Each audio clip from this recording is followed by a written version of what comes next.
plus précisément dans la Washington. Balobi Maman Martin né. Maman Martin né. Balobi shop Africa Union. Mais on est qu'à nyonso. Biloko ya wanani yo Congolais. Olingi ndeko na yo asalisa yo te. Pona kolia na yo moko babonela yo. Mpona nzoto na yo bako ya elei. Poko babonela yo. Balobi bio Africa Union. Et tout est tout à fait na chinois. Sinon kolia pa ya sinon kolia ni. Ndeko na yo teka. Aloteka biloko ya mboka. Ya fresh. Ya bio na bio. Yo mama mbayo. Kuna mkanja isali. Balobi nzomo yali. Nkuba baniwa. Balobi njenje isali. Zakomba kangane kwe mpoto ya mbise. Balobi nyama ya botu ya bokombo to isaga ne. Kala ngando ndengalani na basi. Oyedike na sutu. Ezako dia na peti. Po mama mande. Ya solo. Po ba to comprendre te. Mawa. Ba Congolais. Où allons-nous?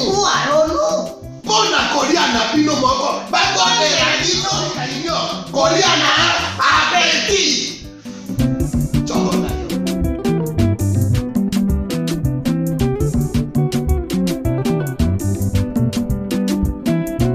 Mesdames et messieurs, bienvenue. Merci de suivre Face à Face. Aujourd'hui, je voudrais vous faire voir, vous faire comprendre, vous faire entrer dans une histoire au Boyoka na Sango.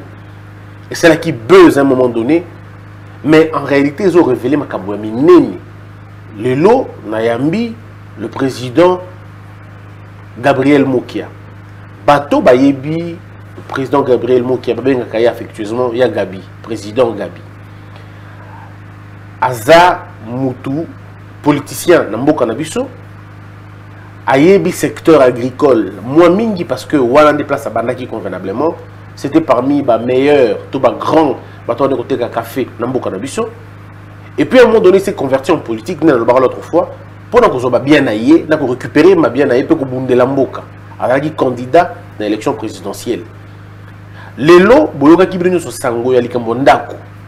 Balobi que la première dame Denise Nyakero mota sombinda kunaye alors comme eza yambo kunaye nde babengani batowana parce que pourquoi pendant 20 ans donc c'est la kaenda côté selon les gens pour nani bazo c'est ka siko et là parce que madame Denise Nyakero a sombinda kwana to yambiye moko na plateau to meka peu ko sola bisa biso vérité historique ya lisolo yo document à l'appui pour regretter des matins au to passer na bino ensemble. Président Gabi Mbote. Et pas n'importe quoi, Gabi Mbote. Oui. Alors, Lusako. Lusako, Lekinangaye, et journaliste et Mboka Nabiso, Yamonen. Merci beaucoup. Alors, les lots de Beta, les solos et Ndaku na Yonanou, on a tout bandano na wana. Ok. To ki to moni vidéo na yomo na Facebook, au retracé fait historique na ngoni ngala ki. Président Gabi, Ndaku wana. Ils ont un an effectivement, ils ont un an exactement. Merci beaucoup, monsieur le journaliste. Dakwana eza yangai. Na somba kiango na 1996 na tribunal de grande instance ya Kinshasa Gombe par la vente publique. Ngai nde mutu nazaki PDG na tango wana ya entreprise na ngai na sombi yango na kombo ya bandeko na ngai. Lokola ndakwana na sombi yango na kombo ya ndeko na ngai oyo nous avons certifié quoi il a certifié quoi il a ça va voilà ok na sombi yango na kombo ya ndeko na ngai Motuta certificat d'enregistrement original d'accord na kombo ya monsieur Motuta Mogogi voilà ok YPK Sanja bien yango bien pour azape na yango et tu obtenir yango le 26 juin 1996. Le 26 juin 1996. On a appelé le côté Sikoyo. Ah, tu as appelé le côté oui, non, 1996. Non, c'est ça. Ti ngape na ovanda wana na bana na lopango wana. To comme na 1997 appelé le côté na mois de mai. Ti bato kaka songi bake ko yebisa bato afdel akisasa no photo boto la moki ya mapango wana koma ye jeune bwako ko vanda na opilasa ndenge wana na quartier des ambassadeurs baluki makambo ko yebisa banque oyo ba déposséda ki na bandako wana babiso il faut ça la requête il y a rétractation, il y a ordonnance et qui bandako. Basali requête, il y a rétractation et pas président à tribunal. Ce qui est normal, ce qui est légal. Mais président du tribunal à répondre na requête au numéro, na ordonnance numéro 220. Voilà, document 220. Ok. Ordonnance numéro 220. Ah. Et ordonnance, on a les sans appel. D'accord. Donc, aucun appel contre ordonnance, c'est ce que dit la loi. Alors, va perdre. On a un procédé spécial. Ce qu'on a un procédé ordinaire. Entre ordinaire et spécial, spécial et bon, ce qu'on a, juge va se déclarer incompétent pour connaître la matière qui relève de la compétence des juges présents ou à rendre décision déjà. Bon, parce que au moins à moins de Congo. Moins de Congo, la salle arrêté d'expropriation. À ce moment-là, ministre de la Justice. Ministre de la Justice. D'accord. À salle arrêté d'expropriation pour cause d'utilité publique. À Botoli Bandako. Baye Babsenga na Bimana Obema. Babenganinga na Bandako nyon surtout. Et là, combien de Ndako? Ezaka Misat. Ok. Mais, et comme il n'est pas. Banque centrale pas sombi ba morcelé et comme mine. Là ba yabi Singapour. Tu rappelles qu'en ce moment-là, banque centrale sombi non d'acoté. Eh, mon topé mon côté. Ah ok. 1997. 97 ok. Journaliste. Bakei moi je Congo la boto li banda ko nyoswana. Nga na bimi. Nga na za mutu moko respectueux des textes. Na nga ba problème na vie na ngate. So condamné nga benini mais pour nzela appel les ali. Bon, naké vendre ce qu'on a vendu pour na somba ndako na vendre en 1987 avant na kende poto na somi ndako pe na ke Sénégal na ke poto adela bazo tongango na bazo bongisa. Biso siko lokola ba déclarer incompétent. Allez, moi je Congolais bis alongoli 315 magistrats. Boye boye di Kambwana. Il y a faire à 315 magistrats. Si vous avez dit bango, bato banque bossa l'appel. Il faut tout boto le banda quoi. Al basali appel. Appel wana. Le col appel bazaki na vague à révocation à 315. Al bako sa gansu na ministre wana te. Premier président à cour suprême kitoko azalaki pe na kati ya opposition azalaki ka conseiller na cour d'appel à Kinshasa Gombe.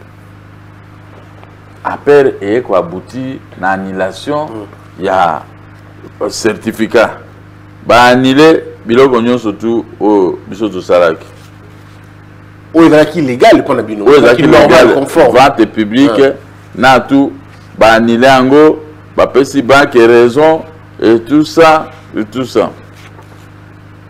voilà ba annulé yango na bon voilà ba annulé yango na arrêt à cour suprême la cour d'appel à Kinshasa Gombe.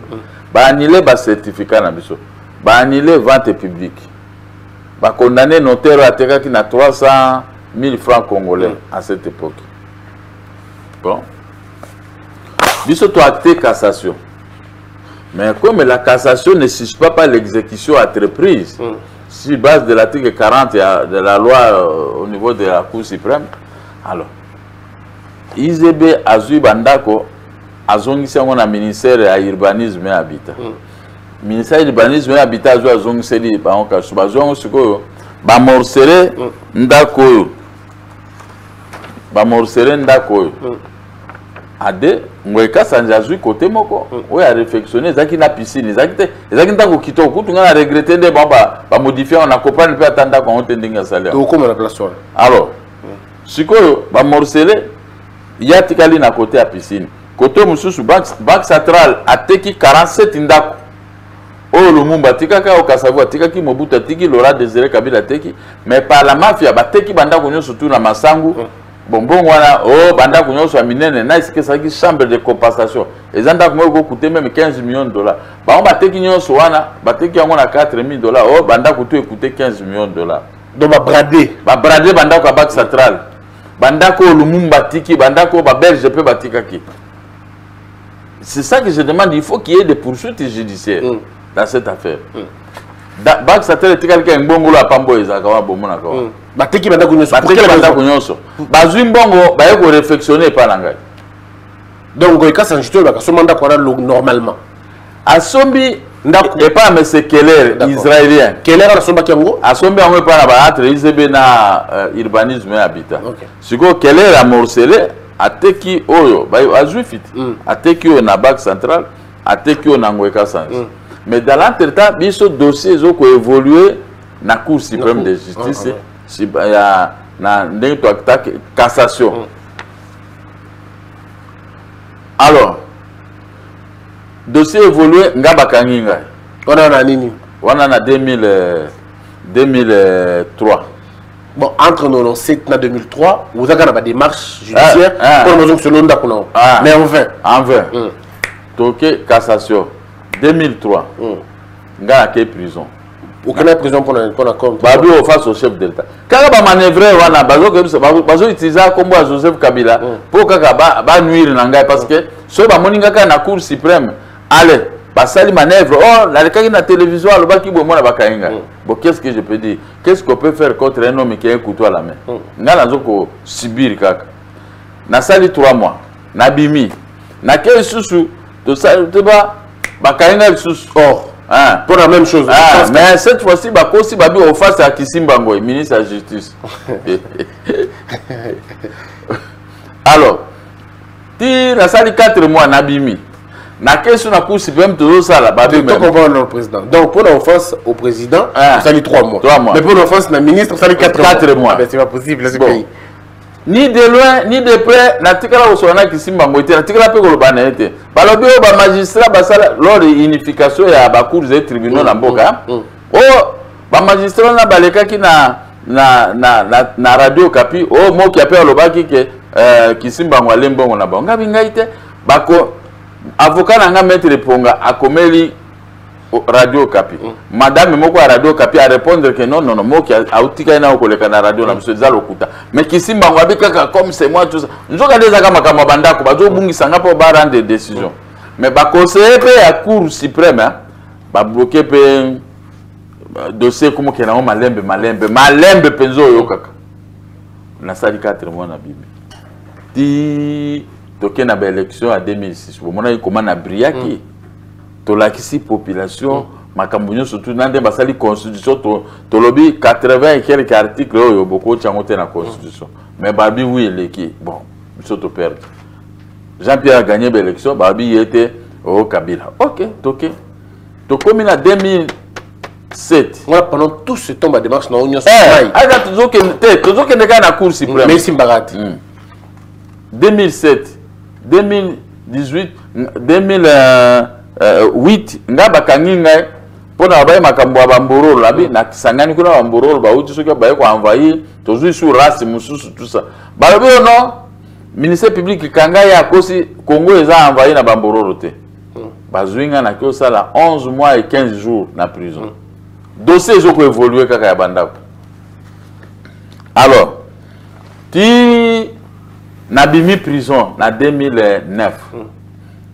6 mois après na bimi na mois de juin 2010 to sali émission moko o batina mutaya na Mirador ndeka to sana yo boy moto moko à côté remettez le café de colo qui t'avait volé ngabibo les abakolo na 1971 ngala zaki na 6e année primaire na dendal D donc na ola tananga kilote na okota bureau yango ya bakolo même akamba café na yeba ki yango te na monanga café kana bumba kuna na Équateur mais ngaza ino mwana mukepe OK basali 12 articles à modifier na course na parlement va réviser 12 articles entre autres l'article phare 71 à constitution à débat contradictoire pour na bango zaki abazaki na besoin article moko bati mais ngasi ko na contrainte de bakulutu nanga bakoya galo na ba mususu wana mais bakokaki ba explication nanga na télévision tous les jours comme quoi malade moko bayokani na réunion à PPD bifuto kangisa mokia batindi petit na bango à PPD ayeko finga ngapo re na fana na aka nye obena te makande tout ça mission na temika na ke colère yo moko biso bangala PR moko mo esprit moko eyaka na telemi ale na betie na yeba ki teke na sima balio bazebele c'est tout un système loko na betaki fa ba suka kaka na 6 mois de prison peine maximale. Ce qui bitumba 6 mois. Oui. Mais on va comme un juge public 12 mois. Au face au chef de l'État, 24 mois. Donc la salle, ça le cumule l'infraction. Et comme il est compliqué. Bah, juger la prison sacrale de Makala de 10h à 4h30 du matin. Je suis le premier Congolais à être jugé comme ça. De 10h à 4h du matin. 4h30 du matin. Babani Soko Rotanga attendit que pour telle infraction, 12 mois, pour telle infraction, et tout ça. Babengani Bavoka Langanyo, surtout la directeur, vous n'êtes pas sécurisé à Bogo. Ah, bah, soda à Kabila Baza, mais Zaki Galokuta. Baza, Banda, les Bavoka Baoki, bah, tremblé. Natika Lingai Moko, Bango Batiki Bavoka ya adversaire. Na Sambi, na sali d'abord na Kacho 3 jours, ça que Nalia. Et puis pour se moquer de moi, directeur la prison, il y a Koka Moko ya moto. Na meki na melame, swinga na motema, na tiki. 3 jours sans manger. C'est pas possible, c'est pas humain ça. 3 jours sans manger. Na lali na casier judiciaire, na lali na tribunal na Gombe. Dès 3e jour bazwinga, ba tchebiso ba menote, ale bakia na biso na prison. Na moto wana bakanga biso na yo to bundaki, njoka ndiye ba osala ye kaka scénario pour bazoe ba bimisa ye. Il y a bimara rapidement. Oh ba yeko zoe bakia na ye. 4 mois après. Là abano sala chantage. Sobo bimisingate na koloba vérité makabotinda inga pona ko sala bopo na mokia. Ouais, Dieu est grand. Directeur la prison ben bango sobo tiki ya wakomi birobela. Ba yeko zoe ba kena université soki ya Kisangani ya PPR basaka université na bango na ndeka sala makana poto l'université d'été université tout ça ba kena kuna ngala tika ina prison. Alors, vous savez combien de temps la prison? Ngala sali 3 ans et 6 mois. 3 ans. 3 ans. Pour une bagarre. Na beti penza 3 ans et 6 mois. Sans pitié. Mais dossier ils ont évolué toujours. Donc comme en 2015, 2013, Ngoyeka Sanzi a eu ko visiter ndako oyangai. Pour pe bato bazaki na katite. Mais bi c'est que ndako avocat langa lobi na bango na ndako amokia. Client langa za na prison. Il ne faut pas boire au mandat quoi. Ngoyeka Sanza lobi na bango na avocat nous sommes au pouvoir. Qu'est-ce qu'il peut faire? Il va mourir là-bas à prison. A sombi quand même ndako. Gouverneur abak sa tra pe ba sombi pe ndako. Ba kabwani ba kopi ko modifier. On a eu qui en prison et ça la qui vous savez en prison c'était un lieu de prière. Quel que soit le problème si on est dans la prison, il y a que n'a pas capable pour na zamot. Mais avec des prières na bosanaka. Si ce n'était pas les prières, moi j'allais mourir en prison. Et puis c'est rien n'angai. Moi bah mi congéla biso ba prison ba piquer wana moi ba petit amike bo bazo commander nazaki na bango tabo soki aza na crise na pese $20 ou tout ça na pan nazaki na problème te moni na kota ki bien na bimi pe bien parce que na respecter moto nyonso même na yabi na l'équipe nyonso surtout mais koleka wana na tiki yango libanda kuna naza sous ordre ya ba petit amike Ngoyeka Sanza sominda abandi ko modifier. Moto moko azui image ba photo ba yeko la kisanga na prison et ça li ka passe na ko ba teke sala passe ça li passe mais na fandi ka ni 2013 2014 banque centrale a sombi on a eu ka na prison nga te wana so nga na za libanda obimi prison na bimi na bimaki na le 29 juin 2013 qui bazui motomo so société moko trus méridien so asombi na luku savana. Bon. Sikoyo monsieur le journaliste là asombi ndenge wana nga bazo ebisanga mais nako kende suku na te poso na kende kuna ngena te bokanga te mais na kokubela na koi potaka ba investissement na nga ya jeunesse na biso ke na komi mokolo olena senga bana pesa ngambongo soma non ngambongo na kozwa ngambongo ya baloyer po na komi soigner po biso talaka na zimbo na nga ya ba société na nga na sombi banda kwa immeuble na Gombe siko na tikele maboko pambe fona luka ndenge akolesa bana kotangisa bana na luka ndenge akolia na mil sauver na prison ba malade tout ça boyoka nga na koti prison na okanga moki eve mourir là-bas prison non nga zo kanga motema na za combattant na nyon surtout. Ça se voit d'ailleurs. Ah. Alors, Basombi, or, la loi impose, quand vous achetez une maison avec un arrêt de la cour d'appel ou bien un jugement, le conservateur n'est pas tenu à vous établir un certificat. conservateur, il faut là. Comme nous étions à la Cour suprême de justice, si la banque qui avait, si nous on avait perdu, comme on avait acté cassation, là, l'arrêt a acquis l'autorité de la chose jugée. Article 231, alinéa 4 de la loi foncière. À ce moment, le conservateur est tenu d'établir un certificat au nom de X. Weka Sanji, Banque Centrale et tout ça. Ou Sogemipi et tout ça. C'est ça la loi. Alors, Tokomi Sikoyo, Bango Bazu certificat, va violer la loi foncière. Monsieur Tovanika Tuzotala, 2017, 2018, le 23 mai 2018, Madame Nyakero Azaki na poto na mobile na. Bien que Bazaki na idée que bako postuler, mais Tozaki non na période de l'élection, l'élection Zaki na décembre. Vous étiez en Europe. Ils ne connaissaient pas. Maintenant, la Cour suprême s'est prononcée. Voilà, 2018. 2018, la Cour suprême s'est prononcée par cet arrêt. Quand même. Oui, allez-y. Le code c'est historique. C'est une bonne chose. La Cour suprême dit ceci. Arrêt Angoyo. RC 2742. La Cour suprême de justice. Et cassé RCA 675.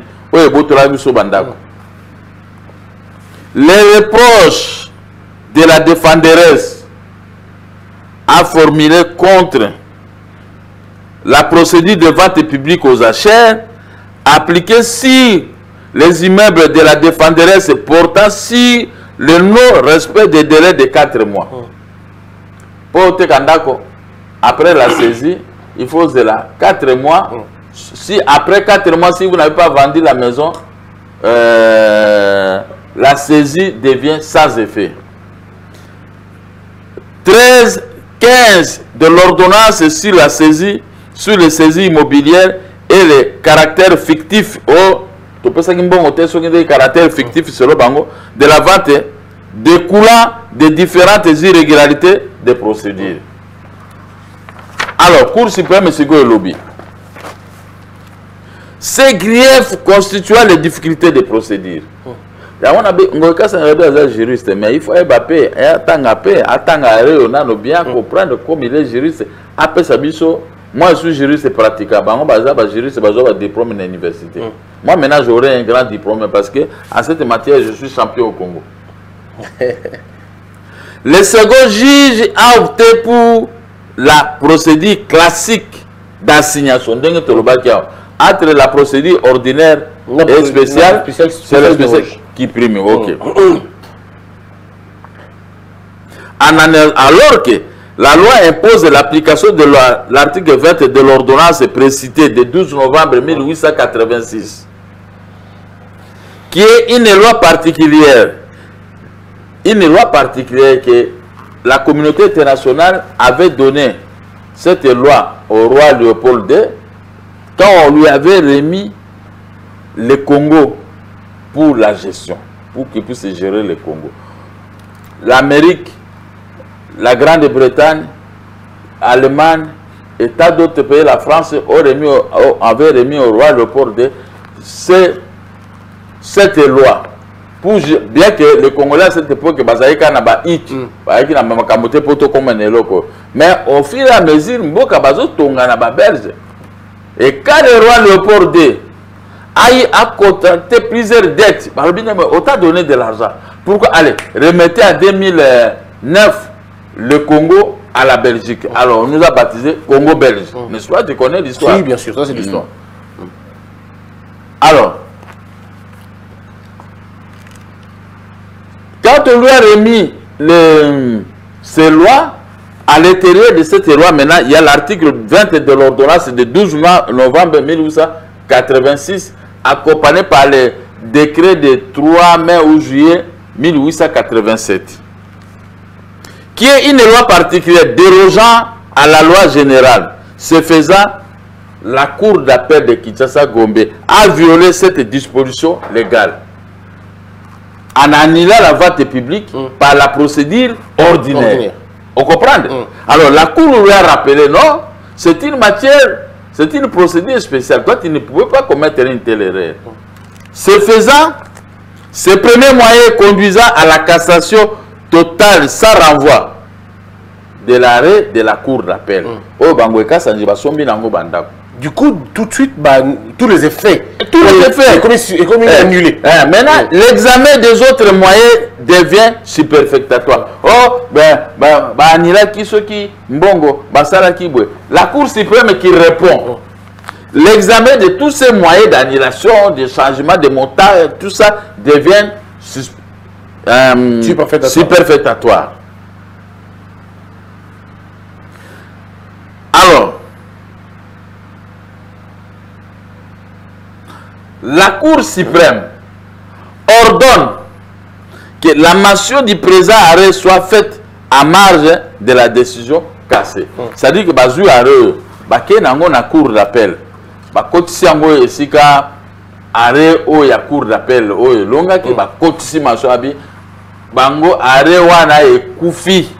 Comme valable. Donc, du coup, moi qui ai aussi banda pour du coup, tu commis automatiquement. Alors, si que bango lokola bazo comprendre te ndeko nango sali bien ko benga na lobana lingala parce que na lobaki yango tout na français za la bato bazo comprendre faut que tu na lingala. Alors, si que lokola bango basali ndengi wana lokola cour sali ndengi wana eza na sert yango siko biso to se référer na nini bazwi biso po ba ke nozongisa biso na kazi ba réinstaller biso po pa po ba installer ba réinstaller parce que biso tuzaka to vana banda kwa yango moni ngai Rubens doctrinaire alobi na bango ayebisi siko banque na bato nyonso basali ba vanter bon moni siko ke moki alongi na Cour suprême de justice yoka sikoyo eloko oyo bato babundelaka. Le second, le code judiciaire congolais numéro 260 page 277 elobi boye exécution abusive yomoko yebi abusive zelo moko ko sabato osali na ndenge na nako sikoyo lokola nano décision komaki na suka te yo ke ozwi biloko teki. L'exécution des jugements se fait dans tous les cas au risque et péril du requérant de l'exécution. Moto yoke kote kabandako osali yango na risque et péril na yomoko. Et concerné ni muto yomoko teki na ndenge na. Tu as vendu le vent comme Ceci veut dire que si le jugement était mis en néant, o elingi koloba soki ba annulé arrêt à cour d'appel. Ceci veut dire si le jugement et tout ça. Après qu'il a été exécuté. Vous comprenez le symbiote à Kamaye le Minga. Merci. Pour la moindre de Tchaka Batomsou Bagol. Tango, après que annulé arrêt à cour d'appel de Kinshasa Gombe, l'exécutant ne sera pas seulement tenu de restituer ce qu'il a indûment touché. Moto a exécuté des décisions à Sombi Bandako à Mokia, à Salibwe, à Kozala, à Koza, il faut zongi sa Bandako wana ndenge azu. Ndenge bangoeka sanji basombaki, et ronde basi babimaki bango moko. Par honnêteté, par moto watangi classe, moto azamayel. Le la moni mikando ebimi, il faut longa ndenga la longaki. Na longweka ngamo ko pona balande de décision na ngite ba wise ba ko nga biloko ba nande ba boki biloko ngweka sanji. Alors tout dis on a pour que tout la considération. L'exécutant ne sera pas seulement tenu de restituer ce qu'il a indûment touché ou rétablir la situation qu'il a altérée. Situation il y a BBC. Oh ya atie mobulu ateki bandako atongi na kati ya salibo. Il faut zongi ça na mokolo biloko. Biloko na ye. Il sera en outre de réparer tout dommage matériel moral causé par l'exécution abusive. Or, il y a qui préjudicié. Il faut pas réparer le bureau de bango basali. Na dommage na o. Na dommage, coup de dommage to kosenga bango bientôt. Oh. Osuka nda kote. Mais kasi na tangeli. Basali autant d'années bafuta ka loyer donc nga mokolo banda ko nazwa ba loyer. Siko il faut bafuta ba loyer. Pendant combien de temps pratiquement Mweka ça sali 8 ans. 8 ans, donc il faut foutre 8 ans. Bac Satra sali 7 ans. Ba mususu wana basali ba 3 ans, ba 4 ans. Ba kofuta nyonso. Ba juif wana nyonso fa. Ba ngotu il faut ba kofuta. Alors ba ici à justice ba zui biso ba ke ko restaller biso na IAC. To koma kuna nzoka nde Nemi Mulanza yepe asomba ndako wana. Oh, na mwasi moko sa parole. Nemi Mulanza. Bango basa ye baba soko ke pa ba juge bazo banga. Avocat na bango mete muyembe ye muta otanga ba kombo ba Nemi Mulanza. Oh, ba ke ko bisa conservateur a rétabli biso na ba droit biso. Soko ke pa conservateur e mafiateur o ya Gombe. Bokilo a Nemi Mulanza. Oh, Bokilo. Siko ba ko tanga na kombo ya bande kwa Kabila. Oya mwasi na Kabila o baza na kati. Siko ba tutu e komi imbogrio. Biso tokei na négociation de Mongalema. Joseph Kabila yebise de mekozo kwa batu balinginga te. Luka moki na baninga na ye baya ba pesa biso ba politicien. Bino moko boza journaliste la ndenge na zolo bate. Na lobby na kotisi bato na bis, j'ai fait office de receveur de grand hôtel jusqu'à Mongalema. Mais nga na kotite déposer bato na porte ya Kabila bangwana. Et de mekozo benga lobby makamo pesa na pesi dossier pa ba futanga mbongo na ngai et puis bapesa ngai bandako Joseph Kabila ndimi ayebisi que gouvernement oyo kozala ekokoma place soki réunion ya Mongalema esili bazongisa moki ya bandako Sami Badi banga premier ministre bon document yango wana nazotanga yango concerne restitution de biens de monsieur Gabriel Mokia primature premier ministre signé Sami Badi Bangantita monsieur le ministre d'État. Suivant sa lettre référencée, doit coordonner, réceptionnant date du 31 janvier 2017, Gabriel Mokia m'est saisi au sujet de la restitution de ce bien situé aux adresses ci-après. Villa Karibouni, l'avenue de la Justice, numéro 64, cadastré sous le numéro 246 dans la commune de la Gombe. Très bien. Immeuble ex-Shea Yaya, 6 croisement des avenues de l'Équateur et de la Nation, 616, commune de Gombe. Et puis Villa 6 ex avenue 3Z, numéro 102 cadastré, numéro tout ça, dans la commune de la Gombe toujours. Je vous transmets ce dossier pour examen et disposition utile, veuillez agréer, ainsi de suite. Tambo Mwamba, comme il y a ministre de la Justice, Tambo Mwamba. Tambo Mwamba, l'air a joué Mokandoyo, a sali, a komeli bango, a komeli ministre des Affaires foncières. À quelque vérifier, à moins que ça juste, à comment il y a un arrêt de la cour d'appel. Que moi qui nous apporte un arrêt de la cour d'appel, quand ça cet arrêt, nous allons établir le certificat sur nous. Ok. Vous voyez, l'arrêt à la cour suprême de justice, c'est cassé au dengue à l'obag. Tout coup, tu as un petit conservateur à l'ingité. Je dis, il y a ce, na conservateur bazana combine général yoake a kangi conservateur Gabi a obligé pour à établir un certificat en violation de l'article 231 alinéa 4 de la loi foncière.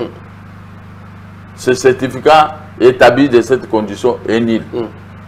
Bon, monsieur Siko Toluki moyen bon ministre malgré lettre à premier ministre rien.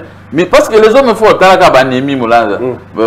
Mais Nemi a pas quitté que Bandako au Kabila Zongisi et Zakinde au Bango Basombi. Mais c'est le directeur de cabinet. Mais quand c'est un mot, tu n'as pas quitté. Il y a Nemi à Salim Okanda à Komelipe, ministre Tambo Mwamba, qui est à Luka Moya à Zongisa Bandako. Mais il y a habité que ça Bandako y est à Zanakati. Ah d'accord.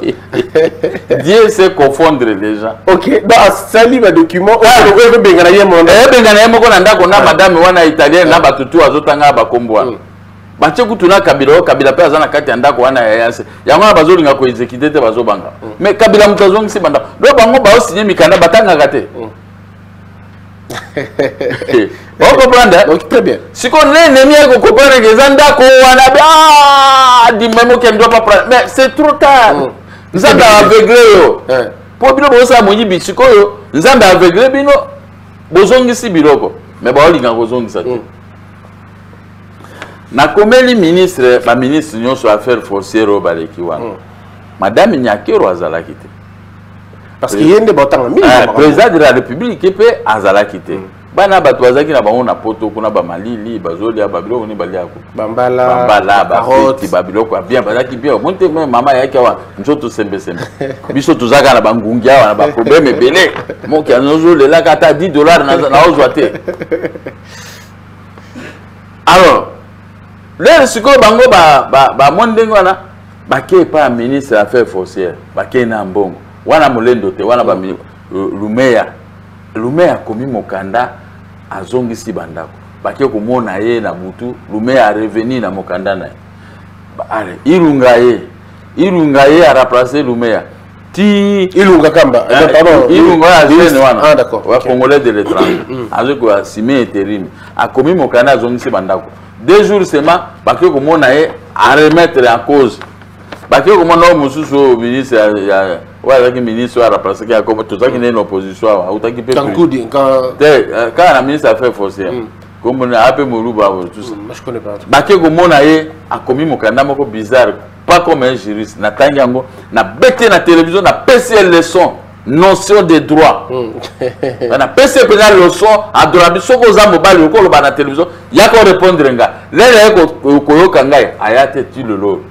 Parce que nga za mobile soko yebi singa makambo alokuta na télévision nga na ko répondre nga na répondre yo ata oza na poto na ko répondre parce que je détient la vérité pour changement commis mokonzi mboka ya sika baye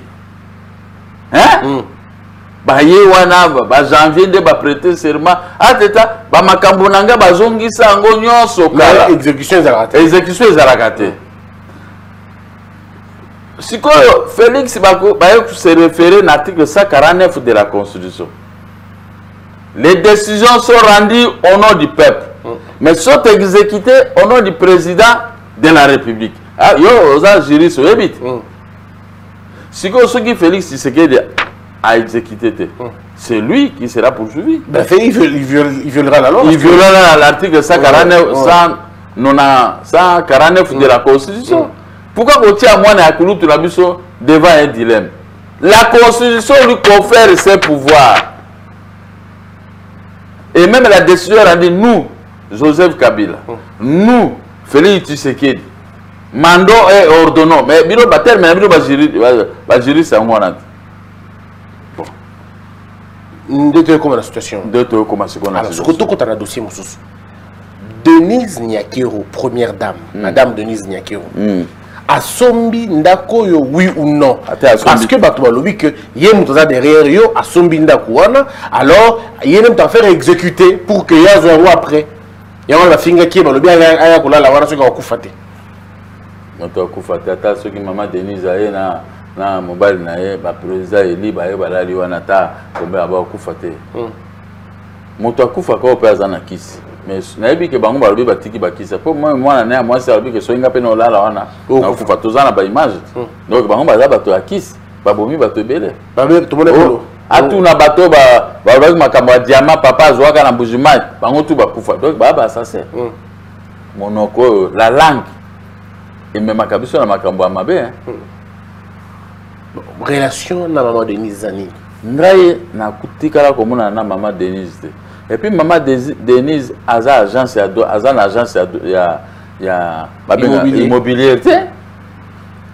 Ceux qui maman Denise a besoin de bandako, mon bail n'a qu'au sommet de bandako à 10 na gombe parce qu'il ne manque pas l'argent. Ceux qui ba premier ministre écoute baza qui ba pauvre, ba comme ba s'enrichir, ba sommet ba immeuble ba tongi. A forcerie président de la République.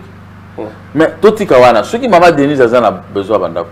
Papa Tshisekedi Bokilo na tiki bandako, maman Denise a aucun besoin d'argent. Ce que a besoin d'argent. Na face na bureau na ngawana na avenue de haut commandement numéro 1 ça na tie photo ya munene na mokonza mboka. Ndako moko ya kitoko eza na ngambo wana. Eza ndako ya Tshisekedi.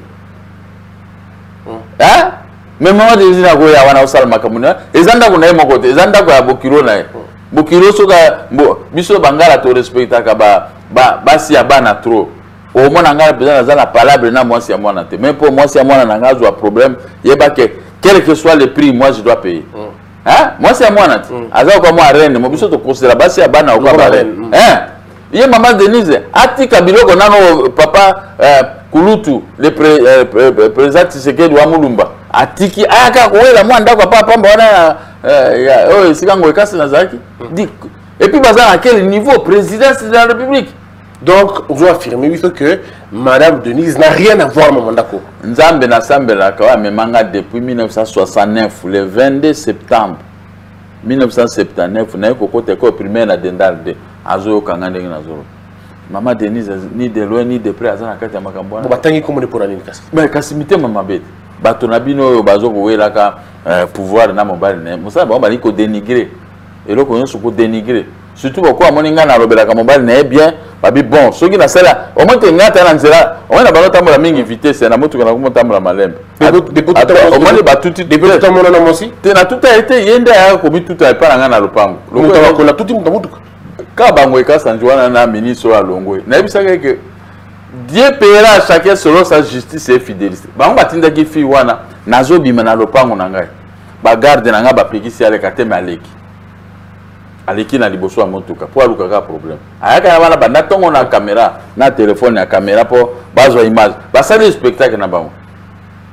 Oreke ba garde ba kota na motuka to kende yemo na mwaso na yeko discuter na bango na kende subo pinende joke na lokolo. Okota epi subo boloko pona. Na koti boloko. Mais na yebisa ki président. Ça combien de temps? Na saga 8 jours. Na yebisi pe na biko kota makambo te. Loko ngana zo ko kolobela yo, soko koti makambo ba bimisange comme non voilà état de droit. Félix na moi si ne batikela kota makambo na te, je me suis battu de moi-même na simbi suku ba mitu kananga ya garantie pour na plus de 20 et quelques mille dollars na sisi problème. Na futi pe fi wana 5 000 dollars, ya lokuta kaka bo. Vous foutez 5 000 dollars. Na futi 5 000 et quelques dollars. Ah bon? Na PC? Oui. Oui. Na futi pe batu bakanga na batu surtout. Mais les rabimi hôpital soki 10 jours à salaki, soki 8 jours, soki 6 jours à salaki. Docteur a commis les cas pommade. Na pesi 100 dollars ba so ba pommade ngo, pommade coûter ka soki 2000 francs sur toi. Na 5000 dollars, na 100 dollars, na mbongo kuta kolia na ba biloko tout to pesa. Madame nanga kipakite. O papa le kuta. Pommade kaka. Pommade kaka. Bali ko di ma prison na hôpital était docteur Abi, il n'y a rien dans cette affaire. Oh, bassin n'est boucané à robotate.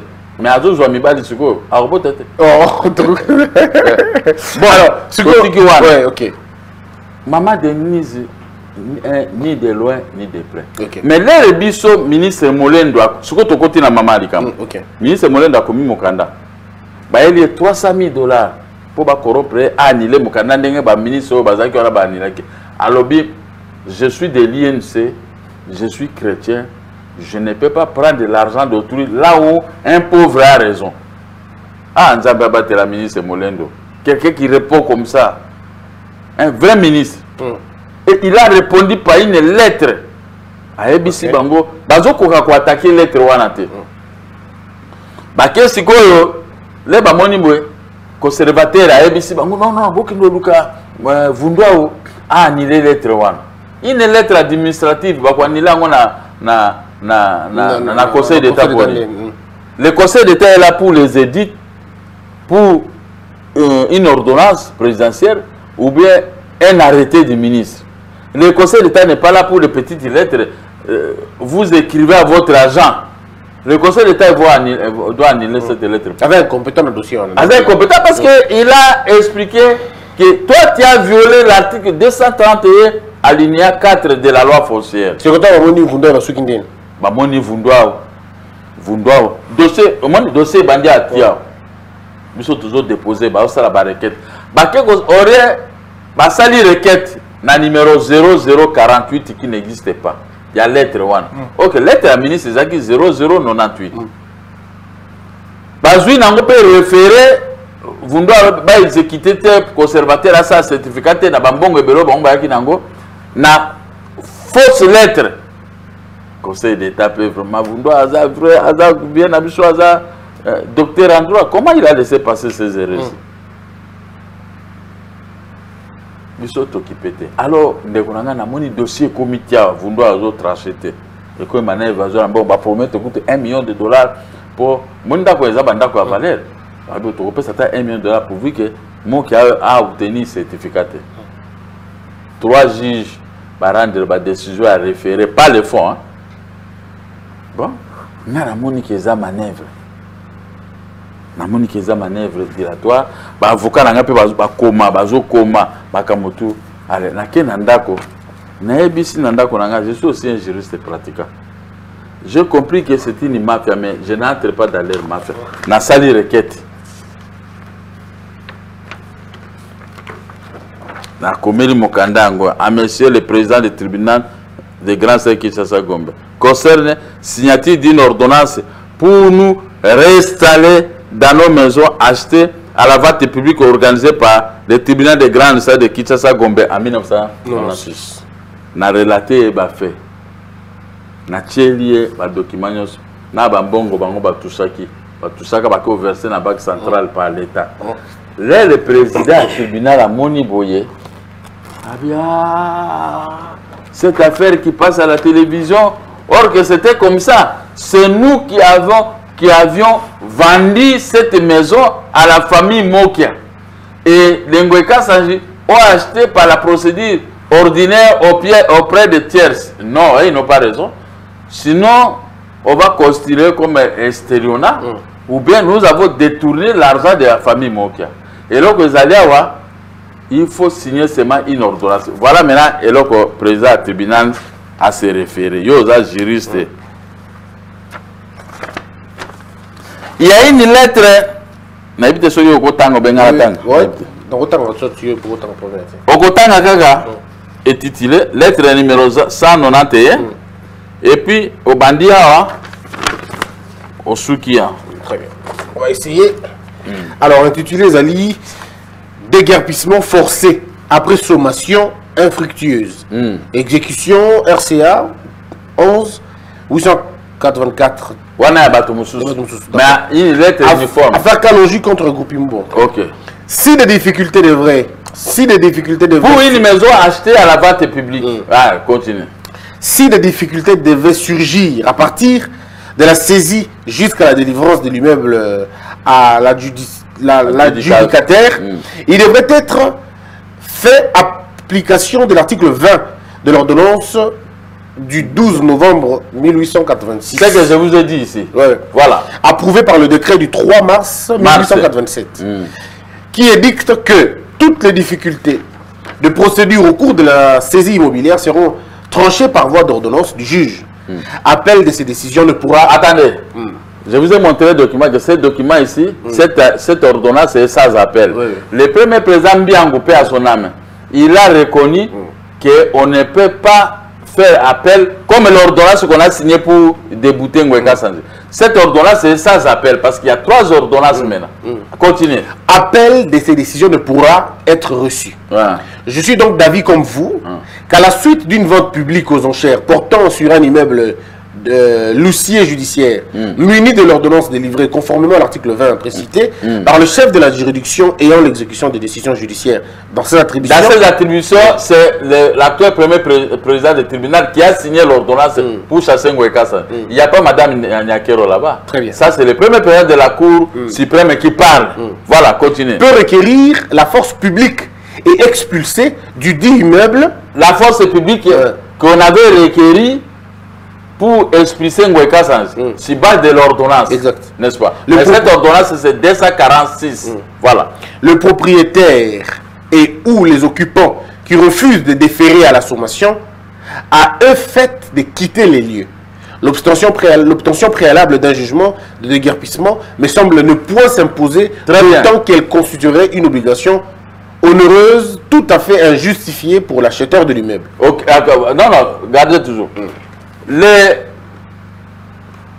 On avait signé une ordonnance pour dire que non, nous devons aller, comme il y a des tiers acheteurs, nous devons aller faire un jugement de grande salissure.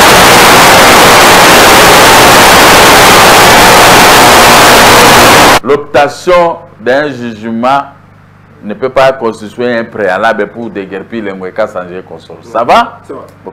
C'est fini, hein? Ouais, c'est fini. Ok. Est-ce que Maman Nyakero était ici? Et si c'est 2002, cette lettre date de 2002. Quand on achète un bien à la vente publique, on ne peut pas aller faire un jugement. Bon, dis-moi épée, Gabriel Mokia, dis-moi, où est le problème du président de la République dans cette affaire? Mais c'est la Cour suprême qui avait donné les injonctions à ce Sibarten, le président du tribunal de grande instance, d'exécuter sur base d'une ordonnance. Lui qui a ses attributions pour exécuter, accompagné d'une réquisition des forces de l'ordre. Bon, tel que vous-même vous avez lu ici. Où est le problème de Maman Nyakero là-dedans? Donc c'est une méchante. Et d'avoir volontaire, mais ça c'est caca. Alors, tout ce qu'on a d'accord. On a quoi les acquis nationaux certificat et ça quand Mweka Sandji. Alors, pourquoi banque va limiter quand Mweka Sandji m'tabini? C'est là où il y a le problème. Maintenant, il faut demander au service d'exécution. Pourquoi cette politique de... Parce que ordonnance c'est Ali, Mweka Sandji bima, banque pas biatique. Les gens d'Akomoko, morcelé. Et puis, on a mis le numéro 3801. Il y a plaque cadastrale. Donc, qui comporte les deux maisons. Mais la zone est un peu comme vous, journalistes. Pourquoi Mweka Sandji bimi, Banque centrale Zobimate, na IAC Zobimate. Je vois non, Banque centrale, les institutions à l'État, mais Kamere est arrêté. Azaki l'État, et dit Kapende est arrêté. 20 ans. La banque, on a 20 ans à banque. Gouverneur Yemoko.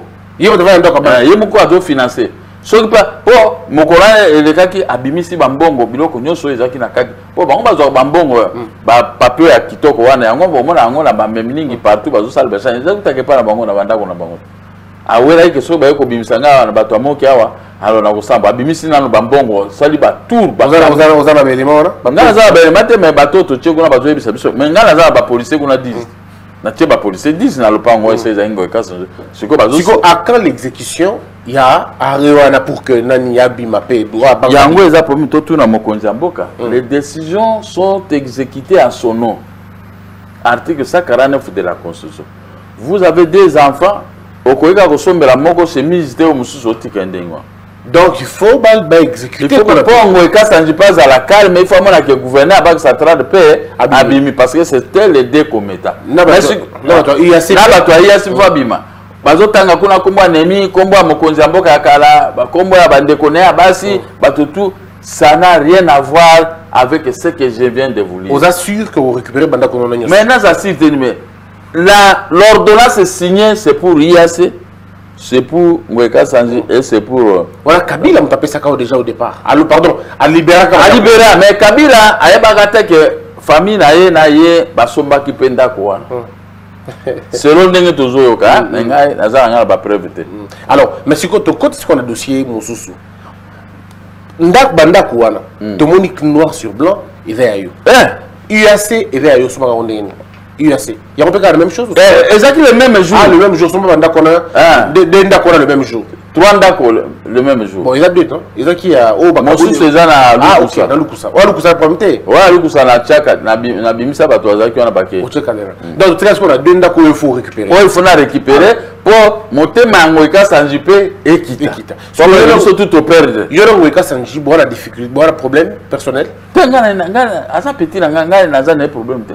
Bon, il y a un problème. Rien. Bon, ce que banda ko pesa ki na kombo ya badjudicateur bande ko nanga bakufa. Bango pe basaleli nga ba mikanda notarié ba pesa nga banda ko zongi yanga. Mais ngana Mweka Sandji botoza ta problème te na tikala ko funda ete tout ça na problème. Bon, sikoyo olo ndako okuti ndako na etani ndako na yo. Omoni auti ko réflexionner. Ezaki nango na mo état moko ya bien. Mais na salika ba constat ke biloko mususu ezaki ya bien wana ba longola ngo a modifier na ndenge na yo. Donc qui sont chambre musu bakangama chambre mo kangama ki meto ba fungula ki yango bon eza ka ndengo basambela ki basambe bato wazo ke no sambela kuna tuma même lelo belo bato wa ke no sambela il faut ko sambela ki sezana kati mais pas ba ngba lobi bazana bakisi ce que so ngana côté olanda ki mona yango Mweka Sandji moki a meka kwa ko la randa kwa la kukufa c'est-à-dire mais balobi pe que tombo to moni vidéo mo bo wana bona bien sûr mona na yo to nani alobi to benga babenga so ndako to zaki bana mike to zonyo no mukolo wala mwana ngai na yo avant dernier. À la Bougara. Moi, nanga avant dernier. Eric. Siko. Azaka moi na muke. Mais d'ailleurs moko ba bengana kibiso. Moi nanga ebisinga yeka moi na minoko wana. Mais papa, je ne comprends pas. On est habitué avec notre piscine. Tu nous as amenés dans une aventure. Je suis content que le même enfant, Eric, il vient te quitter où nous étions petits. Maintenant, nous sommes retournés. Parce que Aboti, Azaï n'a pas la misa, Soumi balayé, Ndingazawan. Aboti. Surtout, mais pas mais si moi ni ndenge naza na etoyo etamoko ya mawa oreke na bimisama ya miso au mona nga pe flou donc naza nde na pasi le na roki mwana na ngai ava dernier à lobby tobimaki ba bengana ki biso atozaki bana mike tozongi siko tokoyimba papa. Pourquoi cette affaire? C'est moi qui l'avais dit. Parce que wana quartier na ba satiner la quartier wana surtout bazai bato na moni fungoli porte bato bakoti na piscine bato sa wana ya mote piscine wana ezoleka wana eza piscine ya président malien o babengani wana. Oh moi nazo beza piscine na piscine est très propre bato bakota na quartier des ambassadeurs bato bakota kuna bazo. Vous comprenez phénomène wote de moi. On a dit que ceux qui n'arrêtent c'est différent. Parce que on était étonné on a que bakoti la buki na bino oh comme monsieur Rubuka. Le kuta eza nango kaka pona ba énervé ngoeka ça. Merci de nous avertir parce que là est-ce que piscine wana bina na ebele bato ba policier baza kuna ba kotika moto akota ndengini. Mais si on ndako ba policier ba betaka moto ndako wapi?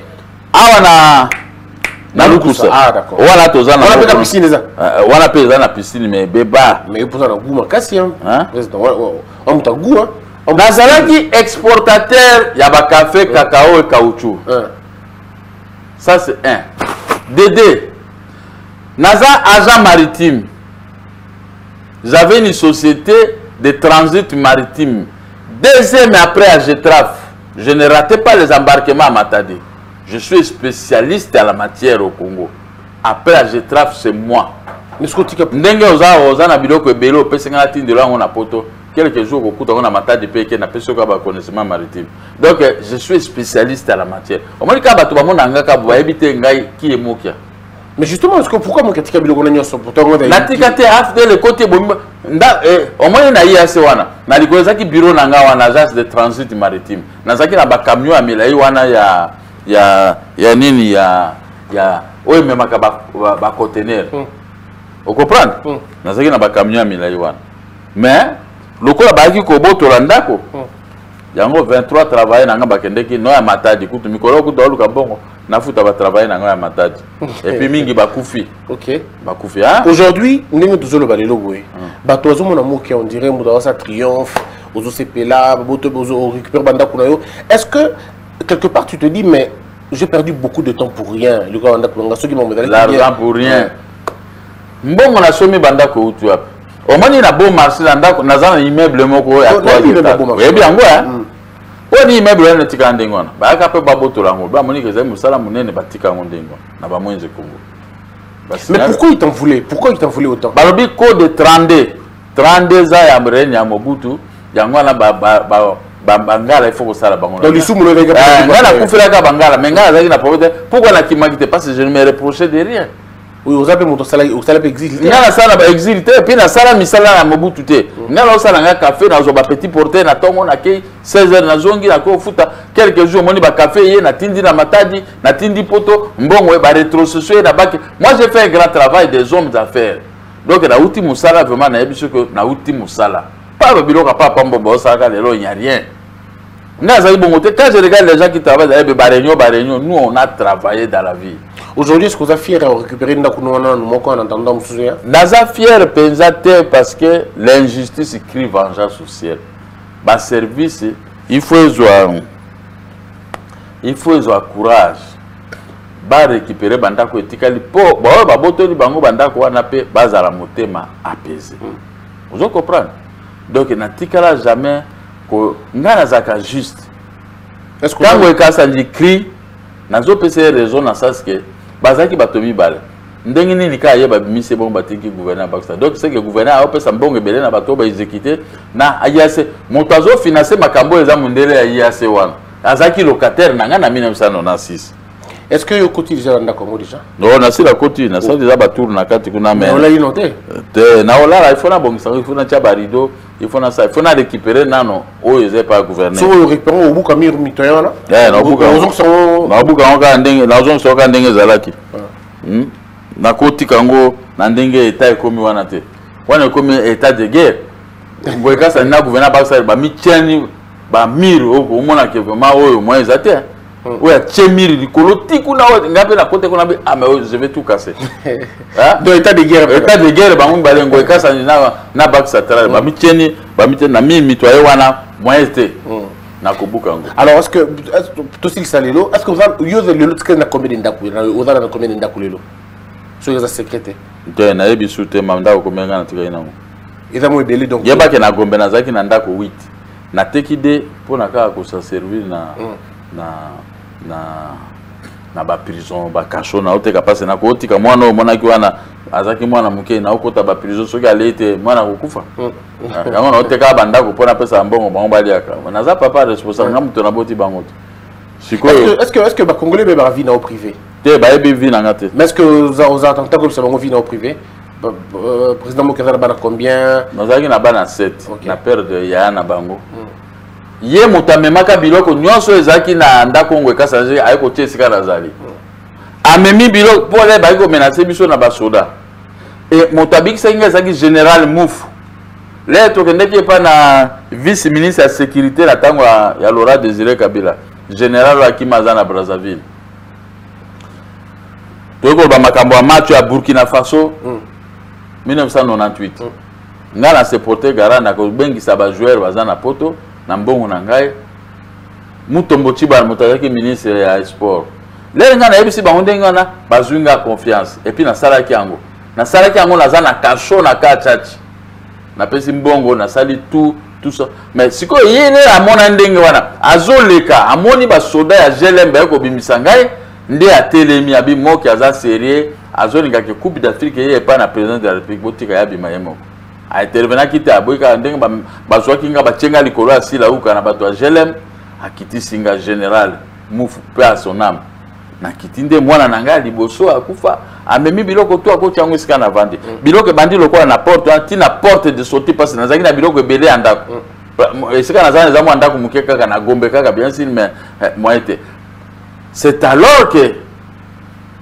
mwana na ngai sikoyo asali biloko ya ndenge wana baye kokanga nga sikoyo na CNS babi pourquoi yo bimi na ndako wana obimi na biloko nyonso na ba télévision na biloko nazaki na télévision munene les guerre scolaire oyo chasserie Allemagne ba votaki wana to talango wana na ndako wana na télévision nga ya munene sikoyo baye kozwa biloko nyonso tu nga naza na kasho kuna na CNS lere bazui deux camions na avocat moko osa epa cabinet ya maître Kamidi akomaki na bango batindi ye bazui biloko nyonso tu le biloko koti na lopango sikoyo alobi na motorolanga na zoka alobi tout est entré ya bi bon mais c'était libre le conseiller spécial à chef de l'état en matière de sécurité ye mutakanganga oya sikoyo te oya kala sikoyo nde babimisinga babi na avocat sala biso décharge kozui moki akufite asali décharge et puis bazwinga na bimi na koti na mutuka nanga bayaki nango wana tusa na koti na kendako na zongi sikoyo mais biloko nanga nyonso tout ya ndako ekenda baye kozonga bakozongisa yango wana yango na mwana nanga moke wana azotala ah c'est pas pour net de l'intimider de le faire comme ça biloko nyonso zaki na baje ya bana na biloko nyonso tout te bunga te me bazwa yango baje yango baye kozonga na deux camions natangi le avocat maître Kamidi mais avocat na ye ba stagiaire na wana komaki moto ya sécurité batindi ende kotinga ya botolite ayo kozwa biloko nyonso po ayebaki ngai bana na bango na bana nanga bayosakana na avenue de l'école sikoyo bazwinga après nasali 3 jours na kasho na moni makambo na mona baye kozwanga sikoyo babimisinga nde libanda na ke aujourd'hui pas tout ça relation nous dans le président Félix Tshisekedi omoni bato bazolinga koloba bilobela pamba nga nazo soutenir Félix azana au mwana ya vienne na biso Tshisekedi le père hein Donc tu dois être devant, tu dois être à la marche, à la Kisingaï. D'un ko résister na ba grenade lacrymogène à tes jours na miso au tiaba ber au tiama teka tout ça. J'ai appris ça à limiter. Na boulevard qui ne me connaît pas ngande na zo ko bundana ba soda ba policier wa tozo ki mambangu. C'était à l'IDPS. Au début na yeba kité, ce qu'on a moni na kota na bitumboana na bunda ba marche to betani makofi to sali tout ti lelo. Mais Sophie c'est devenu chef de l'État, un Congolais. Tu crois que moi, je peux le combattre? Même à l'objet de soutenir le président Trichard, eux qui déclaration à Martin Fayoulou, eux qui ont déclaration à Mozito, alors lui que bon, Moutounia ça n'a comme à la cour d'appel, à la cour constitutionnelle là, Félix Tshisekedi à la cour constitutionnelle là, comme un dictateur. Bon, Martin Fayoulou, tout ça qui n'a pas Tshisekedi, tout ça qui n'a la dynamique de l'opposition. Ayebi comment c'est que nous avions fait. Ngayo na joué AVC. Quand on est au Kenya, personne géré kamanda kamanda. Na minuit AVC betinga loboko na loko. Tozaki na bango batika kwa otalanga jamais. Bato mususu nde bazwa otalanga. So talinga bomonoko komo kende boy. So talinga pela bato bele bazo le soma. Mo kia bandi okufa. Je comprends, président. Mais ça va aller. Dieu. Je prie Dieu, je ne connais pas le fétiche dans ma vie. Je ne bois pas, je ne crée pas de problème, je ne peux pas voler quelqu'un. Ça va aller, président. J'ai prié Dieu. Dieu, pensez à mon alliance que j'ai conclue avec vous quand j'étais à Bumba. Je ne peux pas boire, je ne peux pas faire... J'ai toujours respecté. Ça va aller, président. Le Kola Nasaki, 12 mois Nandako. Na bandi ko apprendre ko kende kuna na est-ce que tout ça ba réunion à dynamique de l'opposition nga na état wana pitié to organiser marche biso to cotiser $1000 $1500 $1500 batonyo so bazolo baba pesa yikombe ba pesa ba $100 mais biso to zaki na ba caméra biso nde tozo ko contribuer mingi hein to sali marche na janvier na 2016 16 ou 15.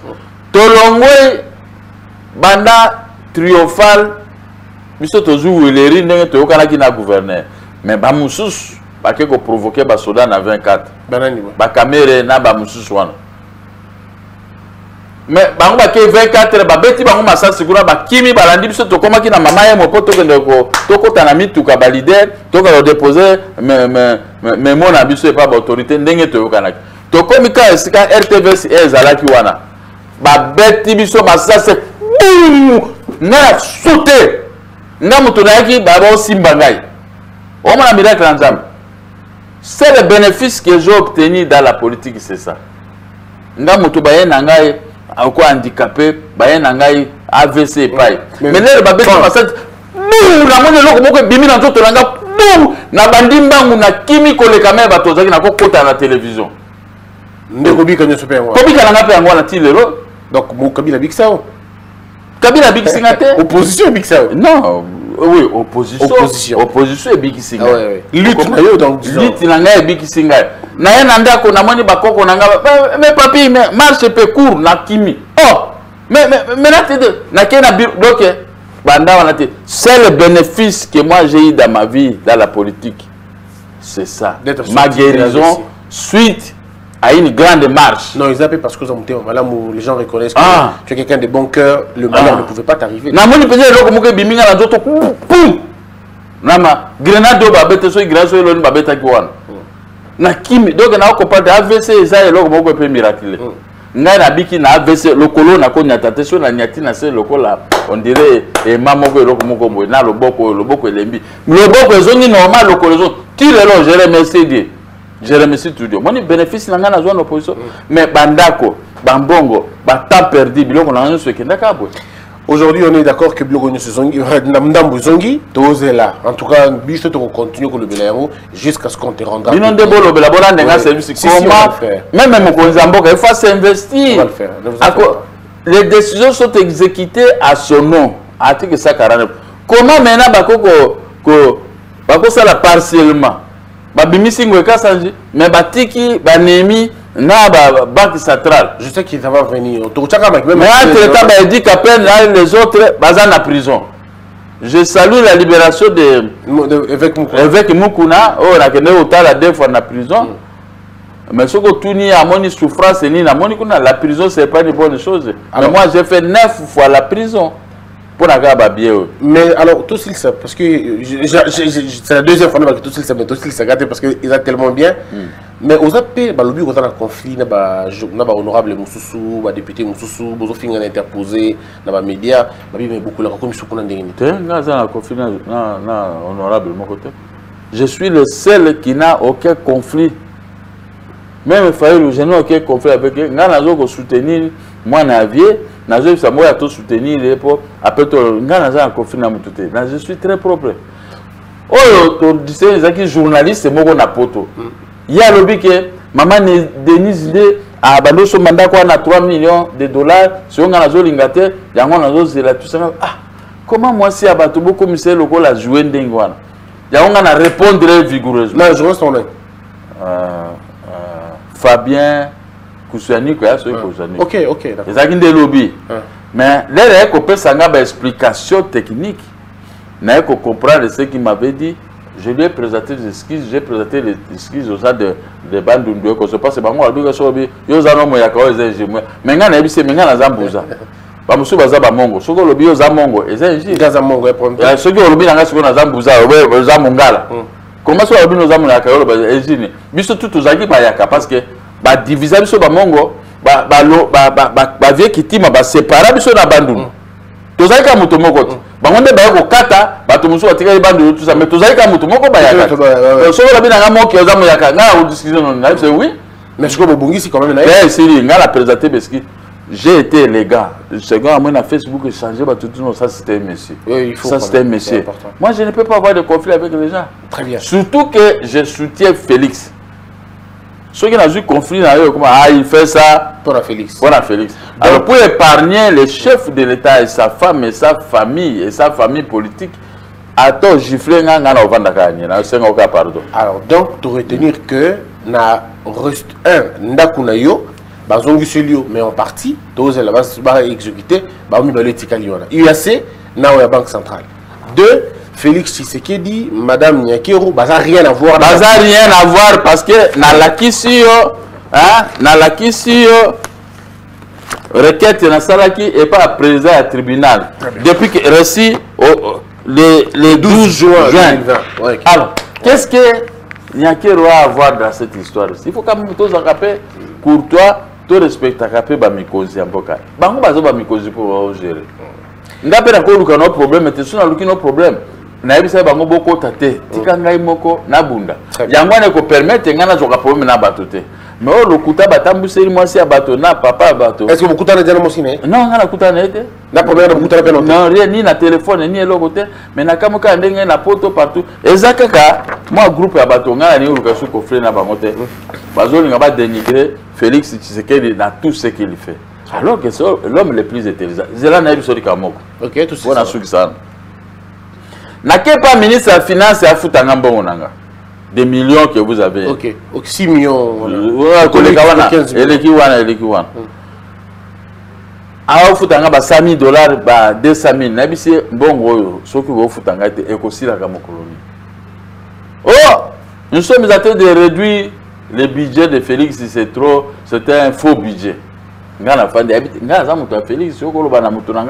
C'était un faux budget, yo ministre. Tu dois respecter le chef de l'État.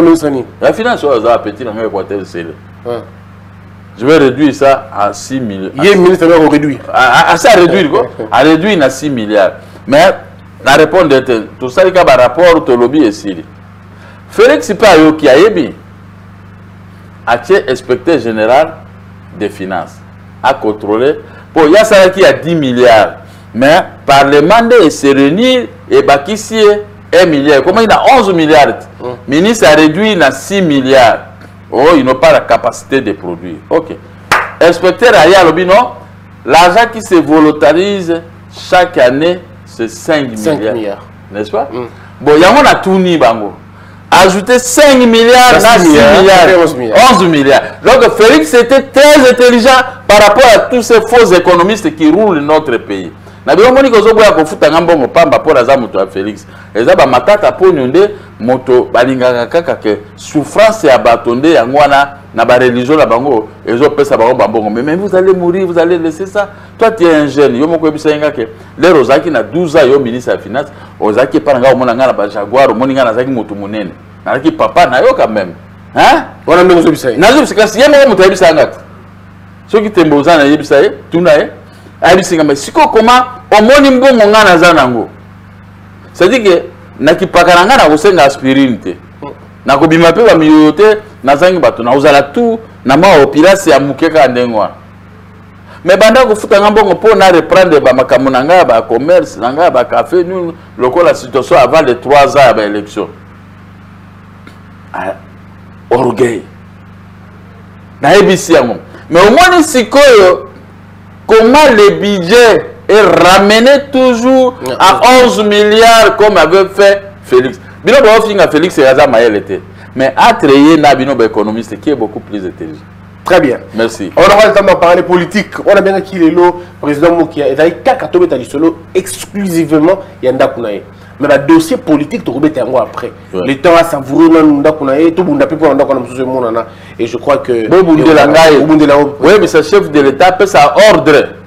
Après ça ordre dans le service union surtout. Donc c'est le mandat qu'on a union sur l'exécution parce que les documents moko kaka ordonnance moko. OK.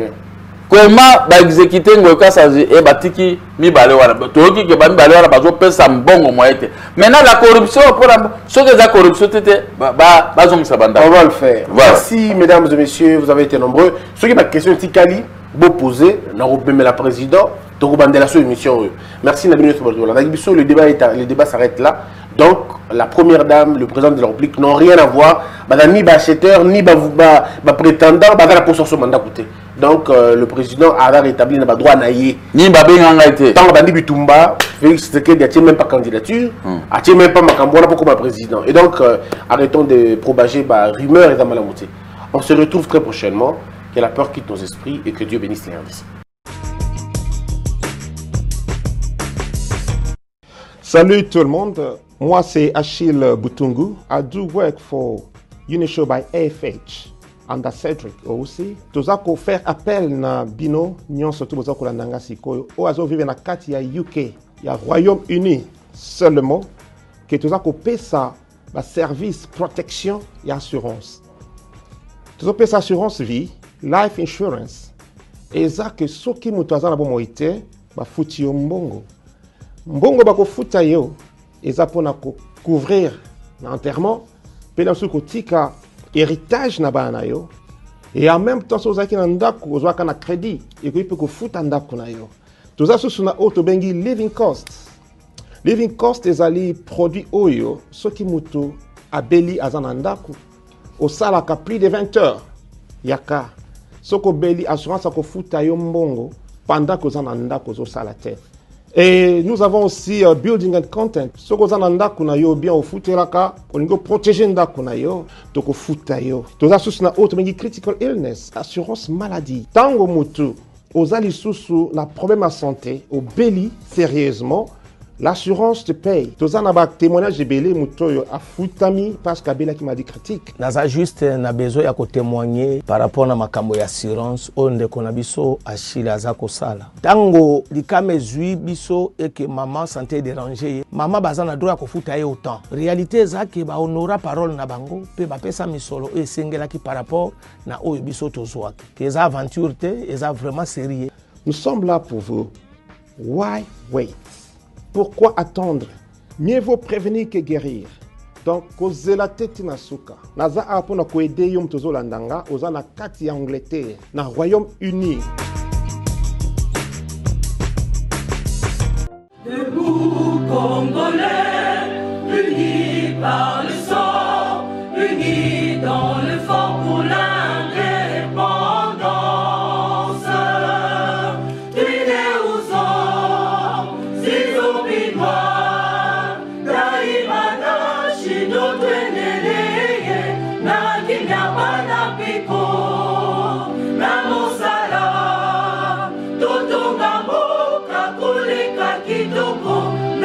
Nyambana Congo, Toye Mali, Loye Molonde Neyalisa.